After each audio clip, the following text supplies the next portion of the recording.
pertanyaan yang sangat atau kami ngajak bertengkar dengan Anda terkait dengan filosofi pendidikan tadi. Mahasiswa untuk bebas dari belenggu kebebasan berpikir. Nah, di antara belenggu itu adalah feodalisme, kemudian dogma, kemudian kepercayaan dan lain-lain. Temukan ini, tiru ini. Jadi ada pemaksaan di situ. Tanpa dipaksakan tentu tidak akan ada sebuah kemajuan. Itu satu prinsip saya secara pribadi, makanya melawan Bung Rocky. Nah, kemudian apalagi kepercayaan dan keyakinan, ini bagian musuh daripada kebebasan Anda. Saya sangat berharap Bung Rocky membuat sebuah legasi, bila mana perlu mendirikan Rocky Gerung Institute. Anda ingin ada kebebasan, tetapi kemudian Anda bilang institutkan kebebasan itu. Tahu nggak artinya institut? Hentikan kebebasan, itu maksudnya institut. Maaf Bung, kami tidak dalam arti memparadokkan begitu, tidak. Artinya gini. Saya ingin buktikan Anda ada solusi seperti apa. Toh realitanya seperti itu gitu loh. Nah itu. Oke. Toh realitanya seperti, jadi menyerahlah karena realitanya seperti itu. Nah, sekarang kita nggak mau uji konsistensi pikiran kita. Kebebasan dan institusionalisasi itu bertentangan. Bapak pensiunan. Oke. Saya sudah lewat pensiun sudah hampir 5 tahun ya. Sehingga saya semangat, makanya ketemu Bung Rocky di Kediri apapun ya saya ini nggak ada urusan dengan itu, saya cuma tanya tadi ya. Kenapa? Karena ada semacam pepatah di Indonesia, kritik tanpa solusi itu omong kosong. Sama seperti Presiden Jokowi bilang, yang penting kerja, teori nggak perlu. Nah, sekarang terjadi, tanpa teori kita harus bayar 800 triliun bulan depan dan nggak ada uang. Bung, kalau disasarkan ke situ, sebetulnya sependapat juga saya, tetapi jangan ke situlah arahnya. Artinya gini, saya tidak persoalkan cara Anda berpikir. Anda bilang begini tadi barusan ya. Jangan bawa ke situ. Jadi bawa kemana? Jangan bawa ke situ dong, pakai dong pula di situ. Begitu cara berpikir. Ya, cara berpikirnya tolong untuk tidak menjustis karena saya seorang pensiunan begitu.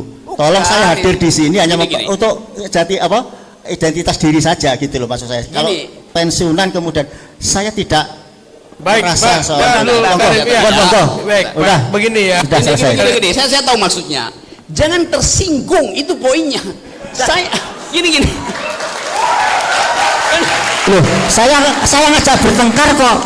Oke, Anda bilang jangan karena saya pensiunan. Anda memang pensiunan, kan faktanya itu. Nah, Rocky Gerung mesti ditangkap karena menyebutkan Jokowi adalah bajingan tolol. Saya tanya kapan saya bilang Jokowi bajingan tolol? Saya bilang presiden bajingan tolol. Rocky Gerung mengajarkan sesuatu yang sesat. Kalian ikut Rocky Gerung, kalian akan tersesat. Saya pastikan hari ini kalian akan tersesat di jalan yang benar. Terima kasih. Terima kasih. Kenalkan, nama saya Abdul Karim, pensiunan ASN Bung Rocky.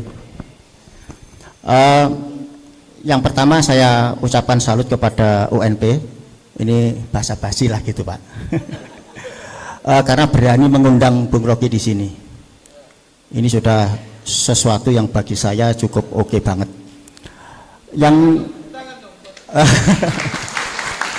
ya, cuma nanti buntutnya jangan sampai ada sesuatu, misalnya nanti kaprodinya atau dekanya nanti digeser-geser, mudah-mudahan tidak gitu aja.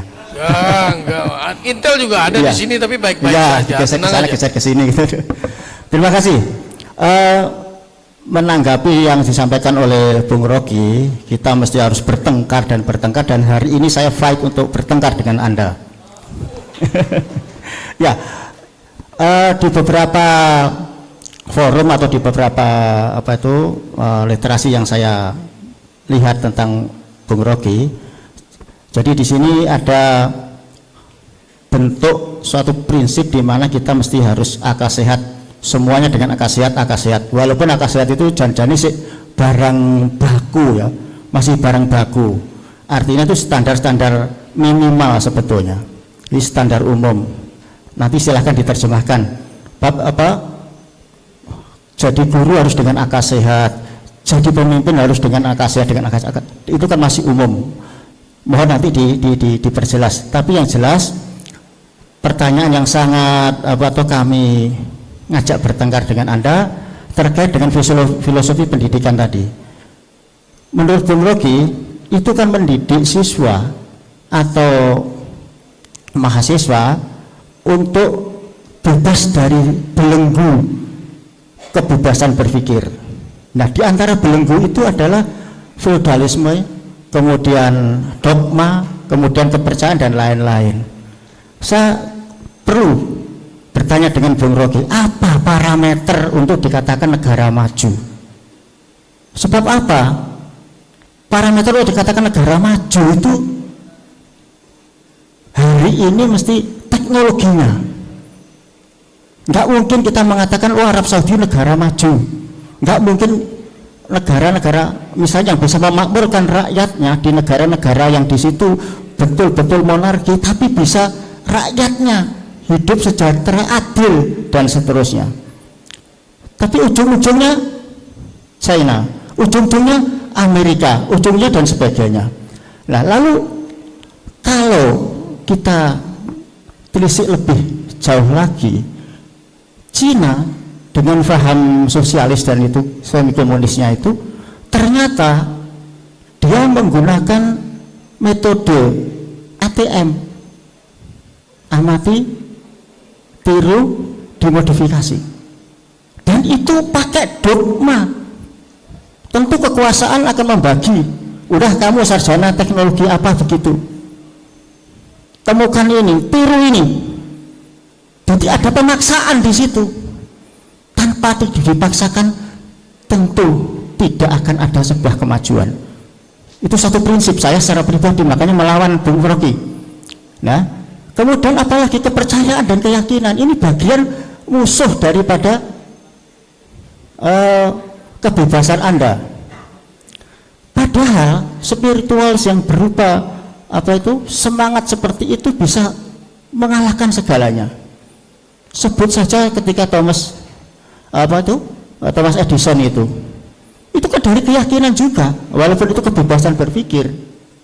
Jadi keyakinan itu juga bagian daripada untuk mencerdaskan seseorang dari diri sendiri. Ini satu contoh, walaupun ini agak-agak sedikit bertentangan yang saya contohkan yang terakhir tadi. Kemudian di Jepang juga begitu, kepercayaan di negara yang sangat katakan feodal, negaranya maju. Nah, kembali kalau begitu ke Indonesia, ini formatnya nanti seperti apa Bung Riki wujudkan? Itu yang pertama ya. Jadi kira-kira seperti apa kalau menyikapi yang saya tantang seperti itu. Yang kedua, ini terkait dengan masalah independensi. Saya sangat berharap, Bung, Anda sudah dapat gelar namanya Presiden Akal Sehat, dan jiwa provokatifnya udah melekat banget, dan provokatif yang positif karena mengajak untuk bebas berpikir. Saya sangat berharap Bung Rocky membuat sebuah legasi, dalam arti implementasinya seperti ini. Bila mana perlu mendirikan Rocky Gerung Institute. Kalau Bung Rocky setuju, mungkin kami akan bincang-bincang, walaupun saya masih sendirian. Silahkan dibangun dari Kediri. Kami akan mengajak teman-teman untuk membentuk sebuah fisikal, artinya tuh implementasi dari apa yang Bung Rocky propagandakan selama ini. Tentu ini harus berani-berani yang non struktural, walaupun ada izin-izin tertentu. Ini penting karena apa? Jadi Bung Rocky tidak hanya segera dinilai beberapa orang yang nggak setuju itu ngibul dulu. Jadi prakteknya seperti ini loh. Jadi teori ini akan, dan saya walaupun seumur sekian, kalau Bung Rocky dirikan itu saya ikut bergabung, saya siap untuk menjadi murid Bung Rocky. sekaligus bagaimana ke depan akan muncul seorang pemimpin dari independen, walaupun Bung, itu sekarang sudah presiden thresholdnya sudah 0%, tapi calon dari independen harus muncul. Paling tidak ayo dong uji materi dari teman-teman DPD, karena itu senator juga itu bagian daripada cerminan independen. Kita gugah mereka-mereka itu. Kalau nggak sanggup tampil, saya nanti juga akan berusaha untuk uji materi sekaligus nanti kami akan minta sumbang saran dari Bung Rocky bagaimana calon presiden independen ini harus muncul untuk mengimbangi yang partai-partai yang mungkin sebagian ada yang merasa itu nggak nyaman. Begitu Bung. Terima kasih. Saya tantang Anda untuk mendirikan sebuah Rocky Gerung Institute. Terima kasih Pak Abdul Karim, keren Pak, bagus sekali. Kalau soal institut, diam-diam kita sudah punya rencana sama Bang Rocky mau bikin itu. Nanti kita kabarin Bapak kalau sudah mau berdiri ya. Oke, Prof. Bagus juga, menarik sekali apa yang Bapak sampaikan. Sementara bebas berpikir seakan-akan lepas dari dogma, dari agama dan lain-lain. Sementara di beberapa negara justru hal-hal itulah yang membuat mereka menjadi semakin maju ya. Baik, silakan Prof. Ya, tapi paradoks tertinggi Anda lakukan akhirnya. Anda menginginkan kebebasan, oke? Ya. Bukan. Anda ingin ada kebebasan, tetapi kemudian Anda bilang institutkan kebebasan itu. Tahu nggak artinya institut?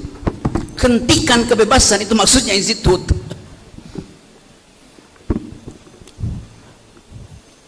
Maaf Bung, kami tidak dalam arti memparadokkan begitu, tidak. Artinya gini. Saya ingin buktikan Anda ada solusi seperti apa.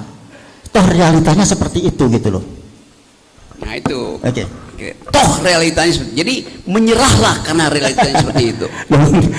Sekarang menantang untuk Bung Rocky, ada solusi seperti apa coba? Sebab rasanya sulit itu. Cina itu sangat kapitalistik. Semua hasil adaptasi, semua hasil kompetisi, semua hasil inovasi itu terjadi karena ada kompetisi di antara kapitalis-kapitalis kecil, bahkan di tingkat desa. Outputnya dikendalikan negara. Begitu yang terjadi di Cina. Bukan dia niru-niru, disuruh kompetisi itu. Tuh, salah baca Cina tuh. Yang terjadi begitu. State capitalism menjamin ada kompetisi, bukan di dalam wilayah politik, tapi di dalam wilayah pikiran. Yang terjadi Cina begitu. Ada kebebasan nggak di Cina? Ada. Di mana? Ya dalam kompetisi itu. Bahkan negara gaji orang untuk berkompetisi itu. Kan dasar dari kebebasan adalah kompetisi. Tetapi di ujungnya negara yang menentukan distribusinya ke sana. Dan itu Jerman juga lakukan itu. Tetapi Jerman lakukan itu di zaman Hitler, mengumpulkan seluruh sumber daya untuk membangun mesin perang. Jadi selalu ada social konteksnya tuh. Cina konteks sosialnya adalah dia mesti feeding 2 miliar manusia yang ada di situ. Jerman terganggu harga dirinya karena 2 kali kalah dalam perang. Nah kita Indonesia tidak didesain untuk hal semacam itu. Karena Indonesia tidak ada prinsip civis pacem para bellum. Kan kita pakai prinsip harmoni. Jadi itu kondisi yang tadi saya terangkan.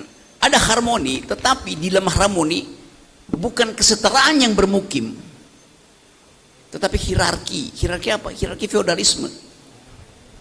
Harmoni tercipta kalau ada kesetaraan. Itu bahkan di tingkat negara filosofinya dipalsukan. Karena kita majemuk, karena kita plural, maka diperlukan persatuan. Kemajemukan adalah kondisi ontologisnya.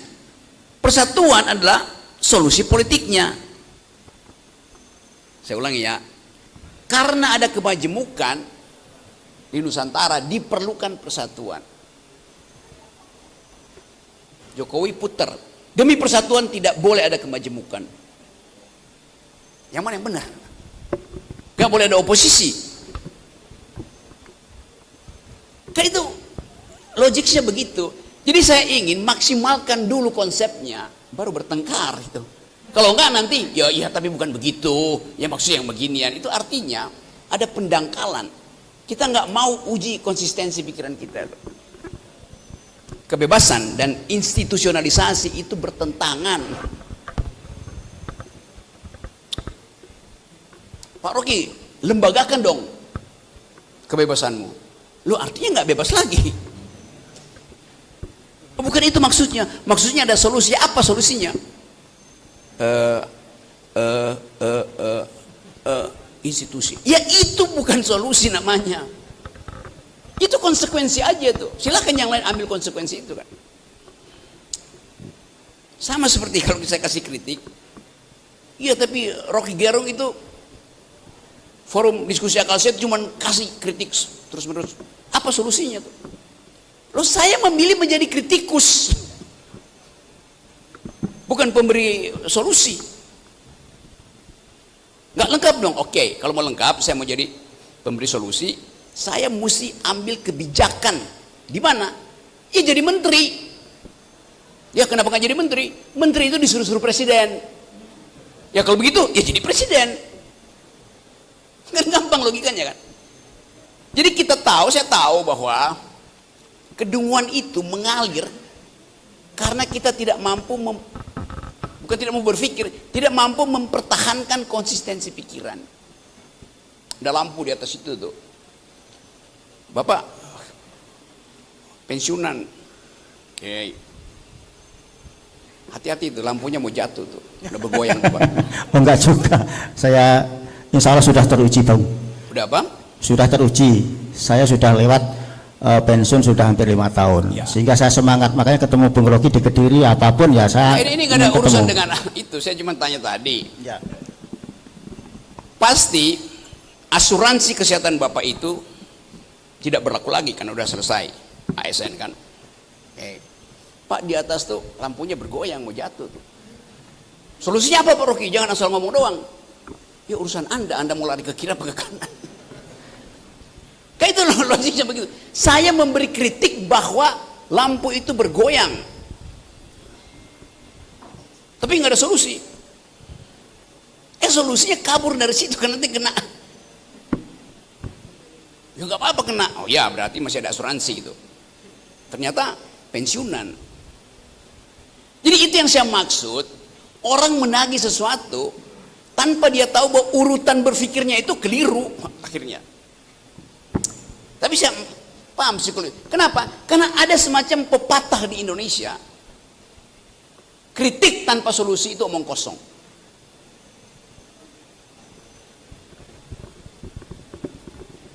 Sama seperti Presiden Jokowi bilang, yang penting kerja, teori nggak perlu. Nah, sekarang terjadi, tanpa teori, kita harus bayar 800 triliun bulan depan dan nggak ada uang. Bung, kalau disasarkan ke situ, sebetulnya sependapat juga saya, tetapi jangan ke situlah arahnya. Artinya begini loh, Bung. Saya tetap kepingin generasi itu berpikir kritis dan merdeka. Rocky Gerung Institute itu non struktural. Kalau struktural kan Anda didikte, yang non struktural kira-kira dalam bentuk seperti apa begitu loh. Misal forum-forum seperti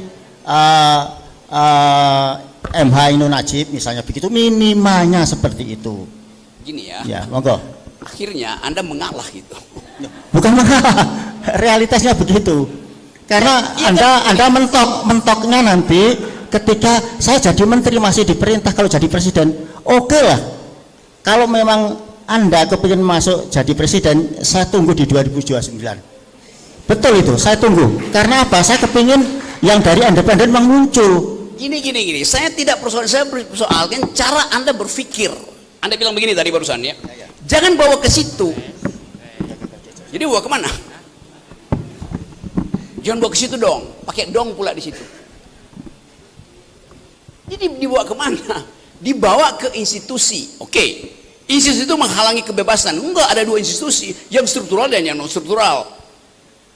Dua-duanya institusi. Struktural non struktural itu status hukumnya. Kan begitu soalnya. Itu yang saya bilang tadi. Kalau kita mau berpikir total, hitung konsekuensi dari argumenmu itu, akhirnya jadi ya tukar tamu ya, bukan itu yang dimaksud. Loh, kalau bukan itu yang dimaksud, dari awal jangan maksudkan itu. Iya. Begitu cara berpikir. Ya, cara berpikirnya tolong untuk tidak menjustis karena saya seorang pensiunan begitu.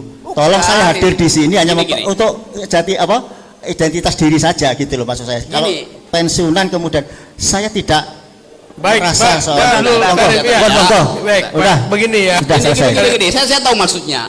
Jangan tersinggung, itu poinnya. Saya gini. Loh, saya ngajak bertengkar kok. Semakin Bung Rocky marah kan saya seneng. Apa dikira enggak? Karena itu saya Nanti kan terangkan. lepas kendali akhirnya emosional kan begitu jawabannya. Gini, Terima kasih, Bung. Oke, Anda bilang jangan karena saya pensiunan. Anda memang pensiunan, kan faktanya itu. Nah, karena itu saya mau terangkan logikanya. Anda pensiunan itu fakta sosial. Oke, apa konsekuensinya? Kewajiban negara untuk memberi jaminan asuransi berhenti. Konsekuensinya kalau lampu itu jatuh, artinya ada external cost, bukan lagi negara. Jadi saya tidak katakan Anda, yang saya terangkan peristiwa di ruangan ini, bukan Anda, itu maksudnya tuh. Oke. Ya tahu itu jawaban basa-basi saja. Ya, Terima kasih. Ya nggak apa-apa, Bung. Saya tetap ngefan Anda kok. Bukan nggak apa-apa, begitu loh, ini logikanya begitu. Ya. Saya bisa begini nih, seandainya bukan pensiunan yang di situ seorang tentara, tetap saya akan bilang itu ada Pak tentara itu ada lampu, dia bilang saya pakai topi baja, ya oke. Itu maksudnya tuh. Jadi kita kadangkala kemampuan kita itu yang saya sebut tadi, pikiran itu hanya diluruskan di dalam argumentasi itu. Nah, kita seringkali lebih percaya pada sentimen daripada argumen. Itu yang membuat saya terus menerus Rocky Gerung mesti ditangkap karena menyebutkan Jokowi adalah bajingan tolol. Saya tanya kapan saya bilang Jokowi bajingan tolol? Saya bilang presiden bajingan tolol. Lalu presiden tersinggung. Nggak boleh tersinggung, presiden itu institut. Nah ini sekarang, presiden itu institusi nggak punya perasaan. Yang punya perasaan orang yang bernama Joko Widodo, itu dia kita hormati sebagai manusia ansih.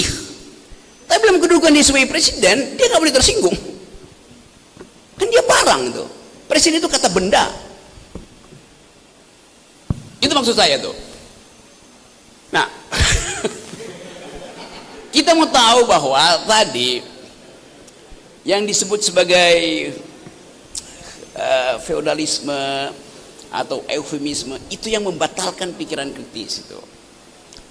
Jadi sekali lagi kalau Anda undang saya, ya undang aja forum di mana kita mengabaikan semua basa-basi itu tuh, supaya ada kelurusan di dalam berpikir.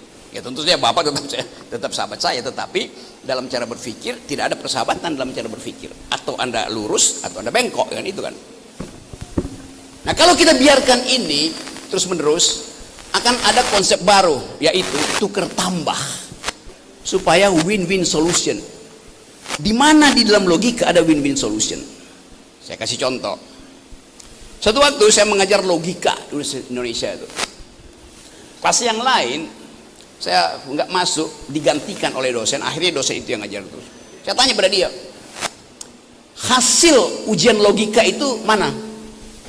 Dia bilang begini, Pak Rocky, ini Ada yang dapat A, ada yang dapat B, ada yang dapat C, ada yang dapat E. Saya bilang, kenapa dia dapat B? Ya karena dia tidak lengkap itu.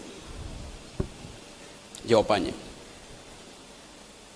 Logika itu atau A atau E. Tidak logis, kurang logis, logis, nggak ada. Atau logis atau tidak logis, nggak ada setengah logis. Setengah logis artinya tidak logis. Logika itu skalanya nominal, bukan ordinal. Tapi karena ada aturan di universitas, angkanya A, B, C, D, E, maka dia kasih D, dia kasih B. Dia takut untuk mengatakan bahwa mata kuliah logika angkanya cuma 2, atau Anda A atau Anda E, lulus atau tidak lulus. Itu yang terjadi di kita kan, basa-basi itu, ya B aja. Lo B artinya tidak logis, bukan tidak logis Pak, apa dong? Kurang logis. Kurang logis artinya tidak logis. Itu dasarnya. Akar ketiga dari 8 sama dengan, yang belajar matematik, berapa? Akar ketiga dari 8. 2. Kenapa?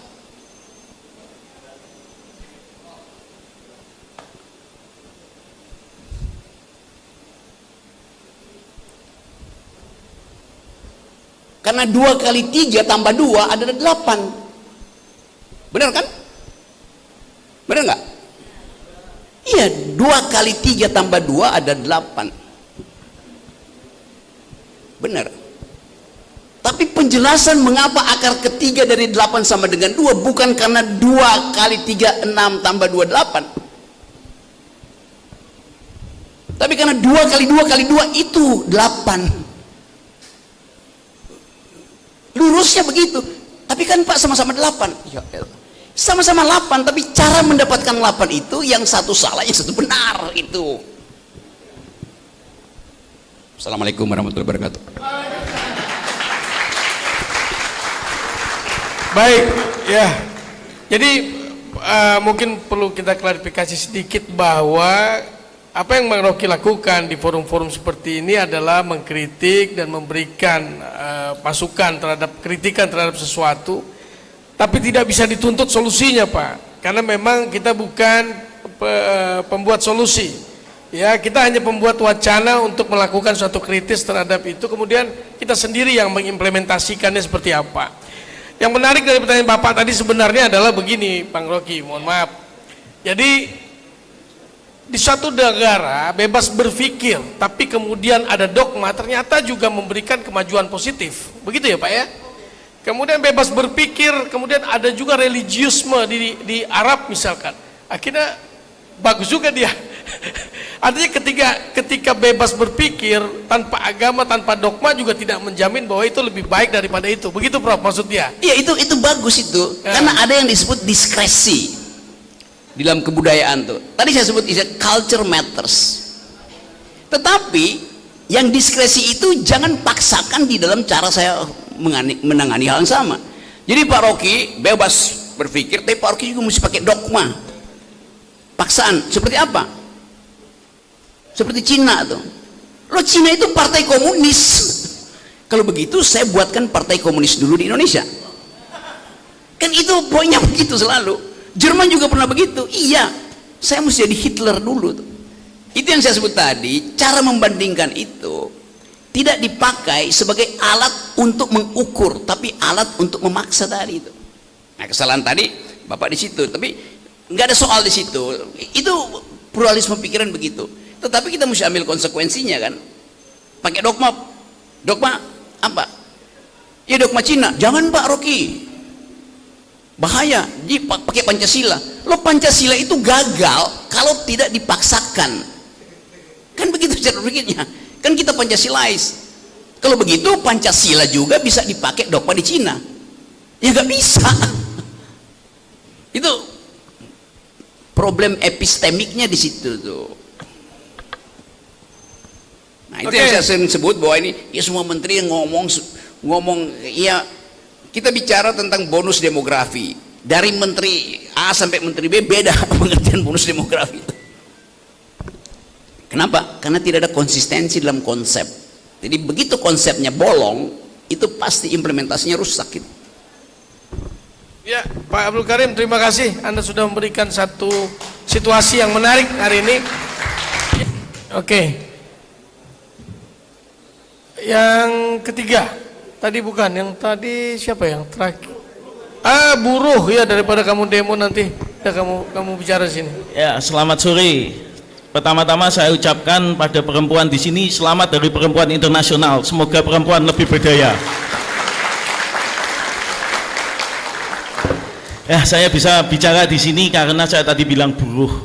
Bang Diki, kenapa dengan buruh? Apakah Anda bermasalah dengan buruh sawit Anda? Saya ingin memfasilitasi siapapun golongan yang ada di sini. Enggak ada Saya urusannya Anda buruh atau bukan buruh. Saya kira Anda bermasalah dengan buruh sawit Anda. Loh, Ya. siapa yang punya buruh sawit? Oh, bukan buruh sawit ya. Oke. Ya. Saya melihat tema di sini Merdeka Belajar, Merdeka Berpikir, berat sekali, sangat berat. Ketika saya lihat topiknya, wah, saya kuliah 6 tahun tidak lulus karena saya merasa merdeka berpikir. Ketika itu saya kuliah agama, di keyakinan saya seorang Katolik, saya bilang, kan ada ditulis Tuhan menciptakan dunia dalam 6 hari. Setelah 7 hari kenapa Pak? Apa yang dilakukan dosen? Ya, dilakukan Tuhan pada dosen saya. Apakah dia cuma ngopi melihat kita berbuat dosa dan lain sebagainya? Seketika itu juga saya ditampar dan nilai saya E untuk beberapa semester sampai beliau lulus. Nah, merdeka berpikir nih Bung Rocky ya. Kita pernah berpikir enggak? Sekali-kali kita berpikir sebagai seorang oligark. Kita mikir gimana ya caranya biar saya terus berkuasa. Ya caranya paling gampang adalah membuat rakyat saya bodoh gitu loh. Buat mereka nggak berdaya, pendidikan nggak usah diprioritaskan. Ngapain gitu loh? Sekolah dibuat mahal, guru-guru dibuat gajinya kecil. Terus pendidikan kan nggak akan berkembang di situ. Dengan gitu, kalau kita mengutip kata-katanya Chico Mendes ya, satu orang dengan pendidikan adalah sebuah awal dari pergerakan, tapi 1000 orang tanpa pendidikan hanya seorang pemberontakan. Seperti itu kan penguasa kita udah tahu di situ. Ketika rakyatnya nggak pintar, nggak kritis, ya yang terjadi apa? Ya sudah selesai gitu. Mereka akan lebih mudah mengontrol. Ketika yang terjadi pada, coba kita berpikir sebagai oligark tadi, kita gampang mengontrol, tapi kita harus kembali. Oh begitu, oligark berarti buruk. Kita harus punya pemikiran seperti itu. Nah, setelah buruk kita tahu apa yang harus kita lakukan. Berarti kita memajukan pendidikan kita. Jangan sampai kita jadi bahan bakar kehidupan mewah para oligark ini. Seperti itu. Jadi kita membuat bagaimana pendidikan. Kalau kita ngomong Ki Hajar Dewantoro, alam sekolah orang itu guru, alam raya sekolahku. Nah, di sini kita lihat, kita hanya menumpukan pendidikan pada satu titik, sekolah. Apakah sekolah ini benar-benar sudah bagus? Padahal kita tahu sekolah ini adalah kapitalisme yang licik, kata Paul Ferreira. Ya, sebab itu kita coba, ketika pendidikan yang dilakukan hanya di sekolah, ya selesai, hanya yang didapat sekolah. Sementara di tempat lain, bahkan ibu-ibu PKK, apakah pendidikannya ada di situ untuk pendidikan anak? Mereka hanya kumpul-kumpul arisan panci, rasan-rasan apa bahasa Indonesianya? Ya, bergosip, nah, seperti itu. Dharma wanita, ASN, dosen, itu harus tahu, mereka juga buruh gitu loh. Semua juga buruh gitu. Apakah di situ ada sebuah pendidikan untuk memajukan anak-anaknya? Apakah isinya cuma memasak, demo menjahit dan lain sebagainya, seperti itu. Terus yang kedua adalah hari ini kita melihat sekolah itu menjadi alat-alat kapitalisme yang licik dengan pabrik uang. Sekolah pendidikan kita terkanalisasi oleh anak orang kaya bisa sekolah mendapat pendidikan yang bagus, sementara kami di Kediri ini juga ada namanya kelas inspirasi ya. Di situ kita mengajar sehari dengan profesi kita di pinggiran-pinggiran. Saya di Jugo, Mojo. Di situ ada sekolah yang mereka masih nyeker, mereka nggak ngerti apa itu pengacara, apa itu. Begitu tidak meratanya pendidikan kita. Nah, untuk mengubah sistem ini, kita nggak bisa hanya pada diri kita sendiri, Bung. Kita harus berserikat, seperti itu. Nah, hari ini kita seperti ASN, banyak yang efisiensi dan mereka bisa berdaya apa terhadap kebijakan, kan nggak berdaya. Karena mereka sudah dari proses pendidikan yang memang terkotak-kotak tadi ya, jadi seperti pabrik, sekolah seperti pabrik, pikirannya satu aja. Ketika PGRI sebagai wadah guru tidak bisa memperjuangkan dan Korpri sebagai wadah PNS tidak bisa memperjuangkan, apa yang terjadi? Kan seperti ini. Terus terkait terakhir ini, apakah kita watak-watak feodal kita yang belum menjadi apa-apa ini tidak ada di kita? Sebagai contoh hari ini, saya melihat mengamati di seminar ini sebagai pemati saja. Saya sempat memati di sini. Dengan adanya peserta yang ngomong ini telat, kenapa kok telat? Padahal aturannya segaban. Kita ngomong berseminar ini dengan otak, bukan dengan anti celana jin dan sepatu harus bersepatu. Ada yang ngomong kipas angin nggak berputar. Panitia ngomong apa? Chatnya dimatiin. Itu watak feodal. Dari kecil sudah feodal. Belum lagi mahasiswa mau jadi apa ketika lulus? Apakah kalian akan menjadi oligark lagi? Itu jawabannya temukan sendiri. Terima kasih. Salam pembebasan.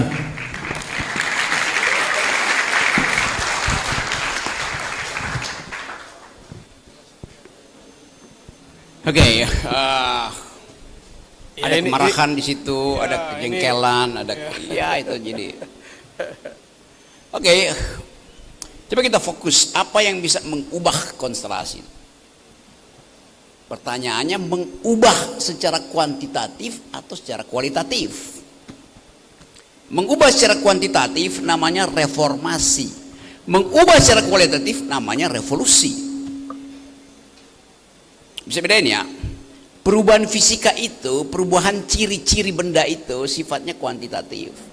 Perubahan kimia, perubahan struktur molekuler itu namanya perubahan kualitatif. Perubahan kimia itu tidak bisa dibolak-balik, perubahan fisika bisa itu. Sekarang coba kita lihat mesin peradaban yang menyebabkan Roma tumbang, Pax Britannica tumbang, Pax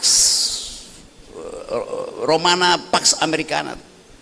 Kita masuk sekarang di dalam kecemasan, akan adakah satu Pax baru semacam New Americana yang dipimpin oleh Donald Trump? Persekutuan antara kekuasaan militeristik dari Donald Trump dibantu oleh kapasitas teknologi yang disediakan oleh Elon Musk, jadi semacam momok dunia hari ini. Jadi kalau kita bicara tentang bagaimana mengubah, kita tempatkan juga konsep perubahan ini sampai ke tingkat global. Bagaimana kalau Eropa menolak proposal perdamaian dari Trump di Ukraina dengan satu faktor, bahwa dunia bebas tidak boleh didikte oleh otoriter semacam Putin. Kan itu konsekuensinya kan. Kalau Anda misalnya buruh gitu, bagaimana Anda mau ubah kalau kalangan buruh perjuangannya hanya menuntut upah naik? Di dalam teori itu namanya unionism, bukan liberalism. Buruh harusnya menuntut perubahan struktur ekonomi supaya alat produksi pindah pada kaum marhain, kaum proletar. Nah, konsekuensi ini kan nggak mau dihitung di kepala.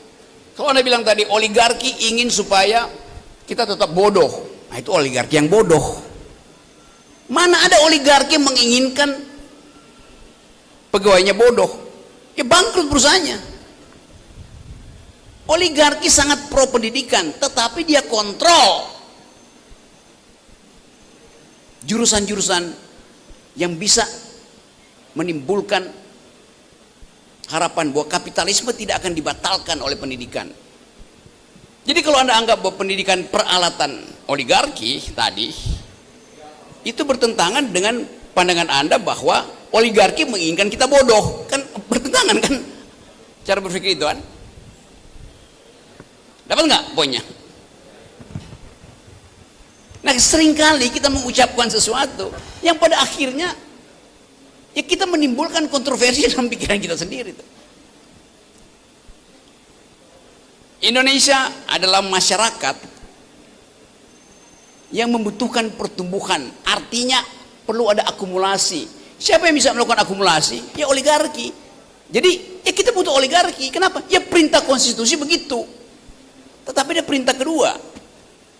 Ekonomi negara diselenggarakan untuk sepenuh-penuhnya kemakmuran rakyat. Artinya tidak boleh ada disparitas yang dihasilkan oleh akumulasi oligarki. Oligarki diperlukan, tapi koperasi juga bagian yang historis. Harus ada koperasi. Karena dalam koperasi prinsip kesetaraan itu kan, dalam koperasi kan nggak ada saham mayoritas kan. Tapi ini yang kemudian lagi kita bicarakan, bagaimana menduelkan prinsip-prinsip ini. Tugas dari oligarki adalah melakukan akumulasi. Tugas dari BUMN adalah memelihara harta negara untuk kepentingan rakyat karena dia perusahaan negara. Tugas dari koperasi adalah mempertahankan prinsip solidaritas, human solidarity. Sekarang coba tanya pada anggota DPR, tanya pada menteri, paham nggak itu? Nggak ada. Kenapa? Tidak ada kurikulum partai yang mengajarkan itu. Masalahnya ada di situ hari-hari ini. Jadi sekali lagi kalau kita ulas panjang lebar, memang diperlukan satu, sebut aja, kapasitas dari masing-masing universitas untuk menumbuhkan otonominya sendiri itu. Nah, ini pembicaraan semacam ini juga kita tahu dibicarakan di tempat lain dan semua orang bicara itu, tapi kedalaman untuk mempertahankan argumen itu yang menjadi fondasi kekuatan dari negeri ini. Para pendiri bangsa ini ada orang yang kuat sekali dalam berargumen. Sekarang kita nggak punya itu. Jadi itu masalah utama yang kita bisa preteli satu persatu. Nah, saya berharap ada kelompok-kelompok kecil yang membicarakan ini. Bicara di mana? Ya di universitas, di kantin kampus, di kafe-kafe. Tapi sekarang kafe itu tempat gosip. Padahal dulu abad 18, kafe itu tempat bicara politik. Disebut cafe society itu.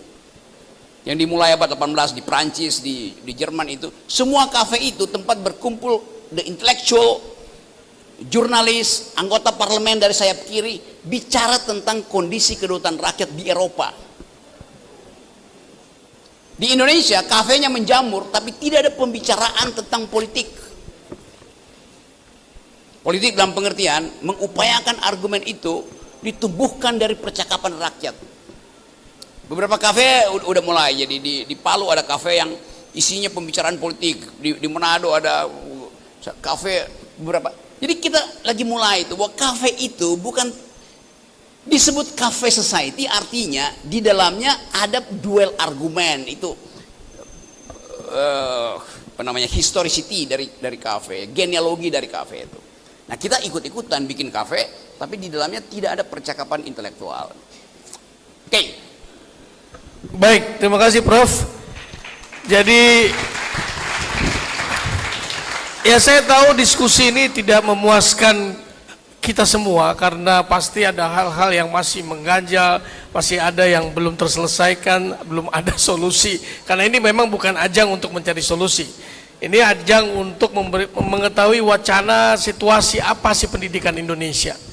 Dan kita mungkin sama-sama punya kesimpulan bahwa negara ini belum memberikan tempat yang pas untuk pendidikan Indonesia.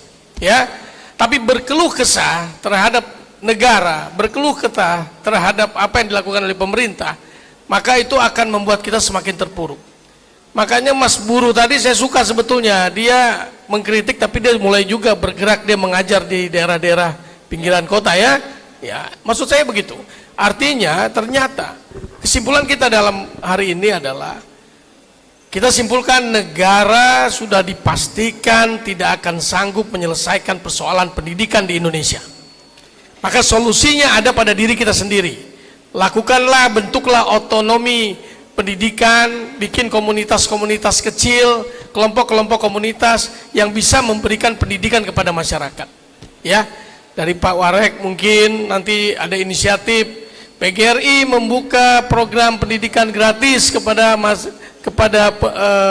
masyarakat Kediri yang tidak mampu misalkan ya. Kemudian ada lagi Anda mahasiswa dari BEM bikin kegiatan-kegiatan yang mengajar di sekolah-sekolah SMP, SD di daerah terpencil yang gurunya kurang. Dulu di Kalimantan dulu pernah kita buat program anak SMA yang pintar mengajar kepada anak SMP mengajar kepada temannya anak SD. Itu program yang kita buat supaya artinya persoalan yang tidak mungkin disentuh oleh negara dan negara tidak sanggup melakukannya, mari kita yang lakukan gitu ya. Jadi bersandar kepada negara bukan sandaran yang tepat saat ini ya. Saya tidak bilang bagaimana dengan era Prabowo, sudah dipastikan hambatan utama beliau adalah budget, nggak ada uangnya, sudah dihabisin sama periode sebelumnya dengan IKN yang nggak jadi apa-apa, sekarang jadi sarang kelelawar itu di daerah saya. Kebetulan saya dari sana. IKN sekarang udah jadi daerah yang sudah nggak tahu kemana ujungnya ya. Baik, mohon maaf forum diskusi cuma bisa memberikan Anda kesempatan untuk berdialog dengan Bang Rocky, tapi tidak bisa memberikan solusi apa-apa. Besok kami akan bertemu dengan para guru-guru honorer yang sama juga mau menangis dan mau mengeluhkan masalahnya di mana? Tulungagung ya, di Tulungagung. Nah, jadi ya kami pada dasarnya ingin menjadi penampung para keluh kesah para guru-guru dan calon guru-guru yang akan nasibnya tidak tahu ke depan bagaimana. Oke, closing dari Prof untuk menyemangati para guru gimana Prof? Silakan. Oke, kita tahu bahwa tumpuan sebuah bangsa adalah kecerdasan.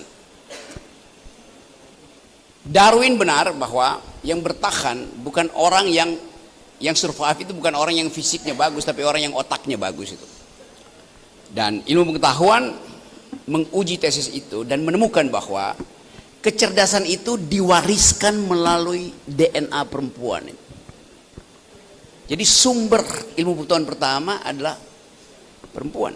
Karena itu rahim perempuan harus dirawat oleh negara. Tidak berarti laki-laki bodoh. Kalau Anda pinter itu karena ibumu pinter. Itu dasarnya. Kalau bapakmu pinter itu karena nenekmu pinter. Begitu. Dan kenapa begitu? Karena supaya kita bisa survive, mesti ada yang melahirkan generasi. Dan cuman lewat rahim perempuan generasi bertumbuh. Ya, sekali lagi terima kasih banyak. Saya gembira di sini ada percakapan yang betul-betul bermutu dan saya menguraikan itu dengan bahasa yang radikal secara filosofis yang sering kali dihujat orang. Rocky Gerung mengajarkan sesuatu yang sesat. Kalian ikut Rocky Gerung, kalian akan tersesat. Saya pastikan hari ini kalian akan tersesat di jalan yang benar. Terima kasih. Oke ya, terima kasih. Silakan panitia. Ya.